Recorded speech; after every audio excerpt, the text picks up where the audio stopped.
Hi, my name's Adam Chekroud. I founded a company called Spring Health. It's a mental health company based in New York. We partner with some of the world's largest organizations and health plans to help them get great mental health care to their employees or to their members. My background was in mental health. I came to the US to get my PhD. I studied at Yale and got my PhD in machine learning and psychiatry.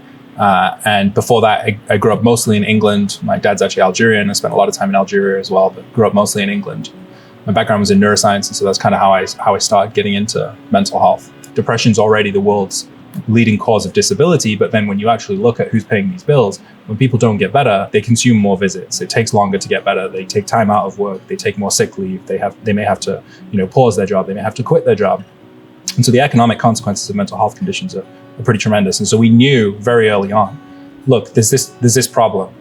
1 in 4 people, 1 in 5 people are going to go through this problem every year. They're going to get a diagnosis of depression or anxiety or a substance use disorder or whatever it might be. Many, many people are going through this problem. And when they do go in, they seek treatment, and we don't know what kind of treatment is going to work. And so we knew that financially there was a lot to play with there, right? It's an extremely valuable decision. Even though it's only a small decision, it only takes a few moments and it's only a specific point in time, it actually has pretty high financial consequences. And so that was when we wanted to found the company. We had this technology. We'd proven at that point that we could help people make better decisions. People were more likely to get better if they took the recommended treatment. They were less likely to get better if they took a different treatment. It was working in many, many clinical trials. And so at that point, the whole vision of Spring was like, let's take this technology and let's bring it to patients, and let's figure out the best way that we can do that, the best way that we can help as many people get access to that technology as possible. And so it was actually in grad school when I had my first episode that was pretty bad. And since then, you have to work pretty hard to maintain it. I don't think a mental health issue is for life, right? But to the extent that it's going to feel as bad as it does at the moment for the rest of your life. But I do think that it requires some conscious change and some systematic effort to change things in your life that are not working, right? Whether it's a lack of recovery, whether it's a lack of self-care, whether it's a lack of education, whether it's a lack of learning, specific triggers that there are in your life, not knowing enough about your own self to have a successful life, to have a fulfilling life. And so I think that definitely changed my own journey and my own appreciation of mental health, to go through those experiences myself. And now I have a coach, that I work on work things with. I have a therapist, that I work on a lot of relationship things with. I invest heavily in my own exercise. For me, physical activity is a huge part of my own mental health journey as well. I have lots of, self-care things that I do, things like journaling before I go to sleep, things that I know, give me that, the kind of the mental fitness, right? Give me the energy that I need to be able to continue draining the batteries day after day. Founding a company is brutal. For the first 5 or 6 years, it was certainly 7 days a week, long hours. In the early days, it was many, many late nights, all-nighters, no worries. You're really running into the red just on the volume of work that you're trying to do, the amount of stuff you're trying to do, the amount of bets that you're trying to take. You're trying to test this out. You want to sell this thing. You want to build this thing. You want to tweak this thing. You want to, there's so much just volume of work. And that's before you even think about the mental pressure that you're under. How much runway do you have left? How much revenue do you have? How many employees do you have? How far have you got? Who bought your product? Show me the logos. Pitch me the thing. Tell me what you do. What's your elevator pitch? Who's your investor? How much did you raise? Oh, they raised more than you.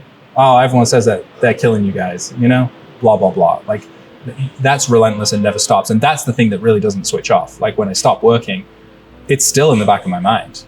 Are you going to win this deal? Are you going to retain this employee? Are you going to retain this customer? Is this person going to quit? It's that never stops. And so I don't think we could have been as successful as we have been with Spring as founders if I didn't have all of that mental health education, if I didn't have a coach, if I didn't have a therapist, if I didn't have that support, basically that support circle of professionals who are helping you learn what you need to learn to be able to do that. There are a million moments where you have a time to quit. And I truly believe that the one thing that a founder can actually bring to a company is just never quitting. There are so many reasons to quit, whether it's you just churned a $4 million customer, whether it's you lost another deal to your competitor, whether it's some investor has pulled out, post signing the term sheet and they pull out, and now you don't know if you have runway to be able to pay salaries, whether you've cut your own salaries, all the founders are making no money for 6 months so that you can keep paying everyone else. There are a billion times where rationally, you probably should quit. But you end up getting in so deep, you can't quit. You don't want to quit because quitting, it's just not an option, right? Especially for a founder, it's not an option, right? You have to be relentless around not quitting. There will always be, in every successful founder's journey, there will be a million times where they thought about quitting, where they really wanted to quit. Maybe they even did quit, and the other founder like talked them off the ledge, and said, actually, no, don't quit, So for me, it's not like, there's not a specific moment, because, as you found it at the beginning, like the specific moments are like kind of small. It's like, oh, you had a fight. What are you going to name the company? Oh, should you make the color palette this, or should it be this? Should you build it on Rails, or should you build it on Node? Like the arguments are like kind of small. The wins are really small as well. You win a little local pitch competition, you make 25K. It feels amazing. It's crazy. And then the losses. Oh, you had a fight, and now you're really bummed out. And those, like the little oscillations, the good and the bad. They start out pretty small, and sometimes they don't happen that close, but the further you get, the wins and the losses get bigger. As a journey, you have to zoom out. You can't let the wins, you can't get that into the wins. You can't take the punches that bad. It's almost never as good as you think it is, and it's almost never as bad as you think it is. When you're winning deals, when you take this deal from your competitor, it's probably not as good as you think. And when a customer churns, or an investor says blah, blah, blah, or your competitor launches this other product, it's probably not as bad as you think as well. And you do have to really invest in getting better at dealing with those ups and downs, because they get worse and worse. When I speak to, we have mentors that are CEOs of public companies. They took their company public, and now, they're reporting on $1 billion of ARR, or, $2 billion of ARR, and they have to grow from 2 to 2.5 billion. The numbers are crazy, and the wins are crazy, and the losses are crazy. And overwhelmingly, they always tell us, like, you can't get rocked by this. You really have to be more resilient, and to be able to take the highs and to take the lows, but not let it rock you too much. I talk about this all the time in the company. We know that people who are successful at startups, like there's this analogy to athletes all the time. We want to hire athletes. We want to hire people that can perform at a high level for a long period of time. And internally, we've talked about this a lot. We have a goal to be the highest, mentally healthiest and highest performing company. We want to hold those two things in harmony. And we say to people all the time, if you want, you can hire athletes. When you hire athletes, the athletes don't just perform at high level constantly, right? They're not just in the red zone running, 9-second 100 meters constantly, right? They're not. They have moments where they can go into the red, and then afterwards they have a very active form of recovery. And you need to hire people who can perform at that high level, that can sustain it, but also they can sustain it by knowing what recovery means to them. What is an active form of recovery? When you look at the fastest driver in the world, Lewis Hamilton, the best soccer player in the world, Cristiano, their recovery is not just chilling.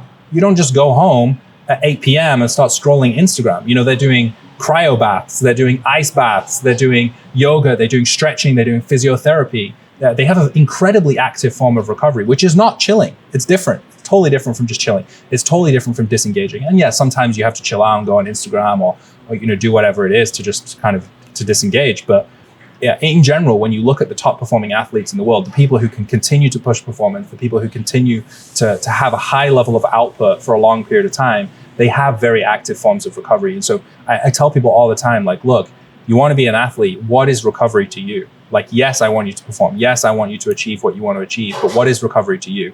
Is it spending time with your family? Is it exercise? Is it breathing? Is it cinema? Is it relationship? Is it your kids? Like, what is recovery to you? And how do you make your regenerative time as useful as possible, right? Like, you have this battery, and all day, every day, you go out there, you're trying to win every deal, you're trying to create this crazy product, you're trying to run really tight ops, you're trying to scale this company, and all the time, you're just dragging that battery down.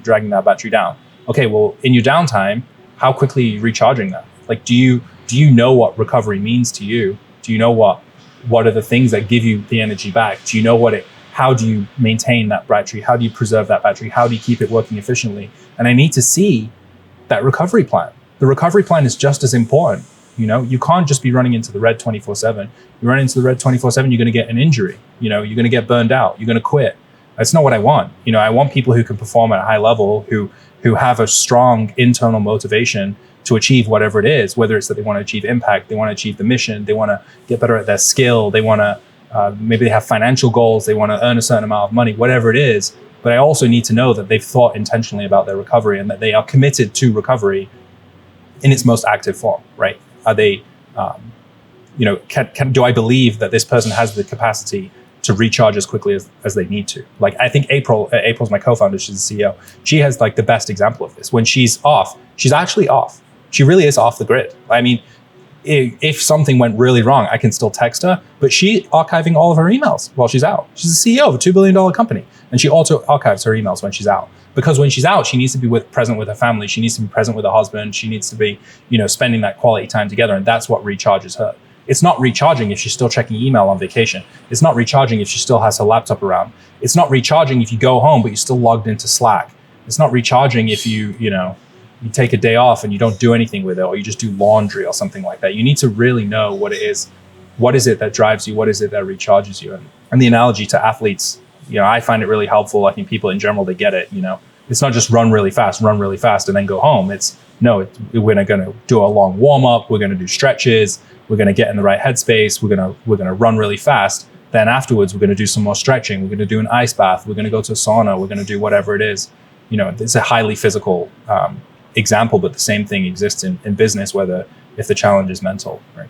You also need to know what it's going to take to recharge yourself. And you should expect that it takes a lot. It probably takes a lot more. If you have a job that is more mentally punishing than most jobs, and a founder is one of the most mentally punishing jobs out there, even if physically it's not that demanding, but mentally it's an incredibly punishing job, you should expect to have the reverse on the mental side as well. So yeah, I have a coach. Yeah, I have a therapist. Yeah, I also have to exercise all the time. Yeah, I have to journal. Yeah, I have to listen to, with Spring Health, we have an app called Moments. Like, yes, I have to take a moment. I have to do a little exercise if I'm on the subway, if I'm trying to go to sleep, whatever it is. You should expect to have an equally challenging amount of effort applied to your regeneration, right? To stay afloat. Because if you don't, you can't expect to take on all of this pressure, to take on all of these mental challenges and just stay afloat. It doesn't work like that. You have to swim really, really hard just to stay with your head above water if someone's trying to push you down all the time. And so, I have what works for me, and it took a long time to figure that out. Definitely every single founder needs to do it, because if you don't, most likely you're going to burn up. And when you burn up, your company's probably going to die. Like, maybe they'll find someone else to replace it. Maybe your co-founder can step in for a bit and, you can make it work. But realistically, I mean, the main thing that you need to do is not quit, right? And the other way is when your body quits for you because you didn't do what you needed to do to stick in it, right? And so I think for me, it's, if you don't take care of this and you don't figure out your own plan to sustain that and to stay afloat when you're taking on that pressure, when you're working long hours, when you're trying to do something no one's ever done before, if you don't figure out what it takes to maintain that, it's a very serious risk that your company dies. You need a serious strategy.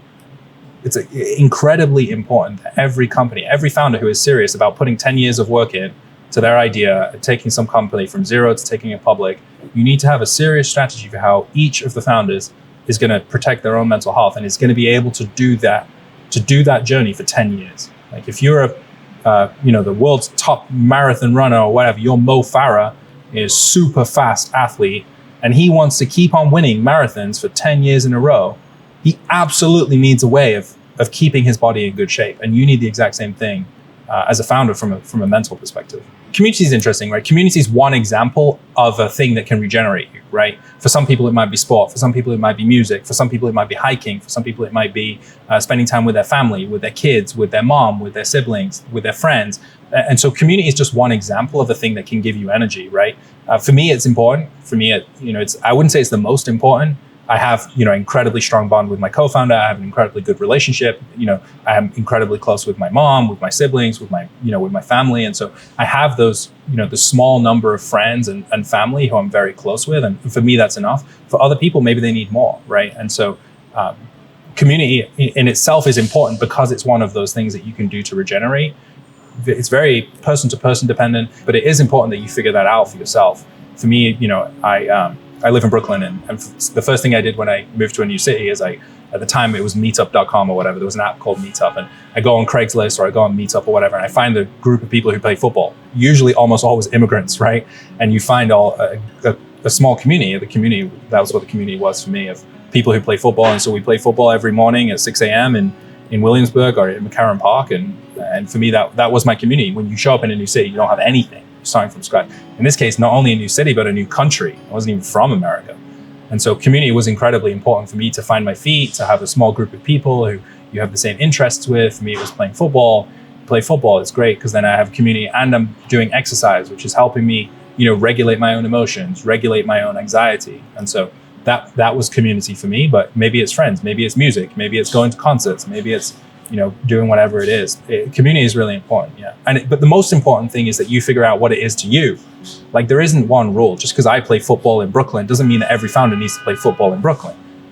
Just because you like music and dancing doesn't mean that every founder needs to like music and dancing. You have to figure that out, and it's going to be very person dependent. But you need to know the answer. What is it for you? Is it being alone? Is it being with friends? Is it being with family? Is it a special interest group? Just don't quit, right? Like I think if you founded a company, like just don't quit. Almost certainly it's not as bad as you actually think. And maybe there's a point where literally everyone around you is telling you that there is no actual way back out and you really are backed into a corner here. But we felt pretty close to that many, many times. And I can tell you there's a million times where we probably should have quit and we didn't, and we're still alive and things are going great. So it's just know as a founder that when you go on this journey, it will be mentally punishing and there will be a million times where you think you quit. And all of the successful founders who make it through the other end, the only thing they have in common is that they didn't quit, right?